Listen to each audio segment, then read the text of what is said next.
Middle east में चल रहे ईरान इजरायल युद्ध की आग अब हजारों किलोमीटर दूर भारत तक अपने दर्दनाक निशान छोड़ रही है। राजस्थान के नागौर जिले के एक युवक की इस युद्ध में मौत हो गई। युवक मर्चेंट नेवी में काम करता था। ओमान के बंदरगाह पर तैनात था, जहां ईरान इजरायल संघर्ष के बीच हुए मिसाइल हमले में उसकी जान चली गई। इस घटना ने नागौर के एक छोटे से गांव से लेकर राजस्थान को शोक में डुबो दिया।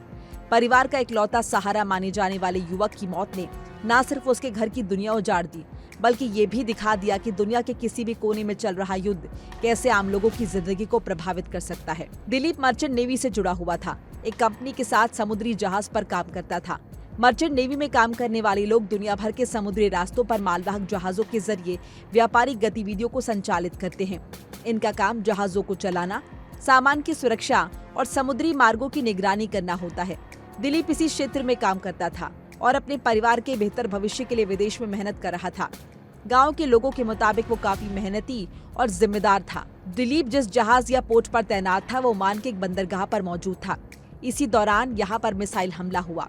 वहाँ खड़े जहाजों को भी नुकसान पहुंचा। दिलीप गंभीर रूप से जख्मी हुआ। बाद में उसकी मौत हो गई। दिलीप की मौत की खबर जब नागौर में उसके परिवार तक पहुंची तो पूरे घर में मातम छा गया।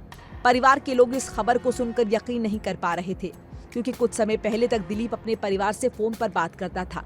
सब कुछ सामान्य था, लेकिन अचानक कंपनी की तरफ से जब ये जानकारी आई कि मिसाइल हमले में उसकी मौत हो गई, तो परिवार पर दुखों का पहाड़ टूट पड़ा। घर के लोगों का रो रो कर बुरा हाल है। परिवार के लोगों का कहना है कि दिलीप घर का मुख्य सहारा था। वो विदेश में नौकरी करके परिवार की आर्थिक स्थिति सुधारने की कोशिश कर रहा था, लेकिन उसके जाने के बाद परिवार की उम्मीदें खत्म हो गई। गाँव के लोग भी इस घटना से बेहद दुखी हैं। हर कोई परिवार को ढांढस बंधाने की कोशिश कर रहा है। गांव में मातम पसरा है। दिलीप की मौत की खबर के बाद पूरे गांव में शोक का माहौल है। ईरान इजरायल के बीच चल रहा संघर्ष गंभीर होता जा रहा है। इस संघर्ष में सिर्फ सैनिक के सैन्य ठिकाने ही नहीं, बल्कि कई दफा आम नागरिक और कामगार भी चपेट में आ रहे हैं। मिडिल ईस्ट में बड़ी संख्या में भारतीय काम करते हैं। इनमें से कई लोग समुद्री जहाजों, तेल कंपनियों, निर्माण कार्यों और अन्य क्षेत्रों में नौकरी करते हैं। ऐसे में जब भी इस क्षेत्र में युद्ध या तनाव की स्थिति बनती है, तो भारतीयों को लेकर सुरक्षा की चिंता बढ़ जाती है। मर्चेंट नेवी में काम करना जितना आकर्षक दिखता है, उतना ही जोखिम भरा भी होता है। समुद्र में काम करने वाले इन कर्मचारियों को कई तरह के खतरों का भी सामना करना पड़ता है। दिलीप की मौत के बाद भारत सरकार और संबंधित एजेंसियां भी सतर्क हो गई हैं। सरकार की कोशिश है कि विदेशों में काम कर रहे भारतीयों की सुरक्षा सुनिश्चित की जाए। साथ ही मृतक के परिवार को हर मुमकिन सहायता भी दी जाए। दिलीप के परिवार ने सरकार से मांग की है कि उसके पार्थिव शरीर को जल्द से जल्द भारत लाया जाए। परिवार चाहता है कि अंतिम संस्कार गांव में किया जाए, ताकि रिश्तेदार और गांव के लोग उसे अंतिम विदाई दे पाएं। स्थानीय प्रशासन और जनप्रतिनिधि भी इस मामले में परिवार की मदद की कोशिश में लगे हैं। राजस्थान से बड़ी संख्या में युवा रोजगार के लिए विदेशों में जाते हैं। खासतौर पर खाड़ी देशों और मिडिल ईस्ट में राजस्थान के कई लोग काम करते हैं।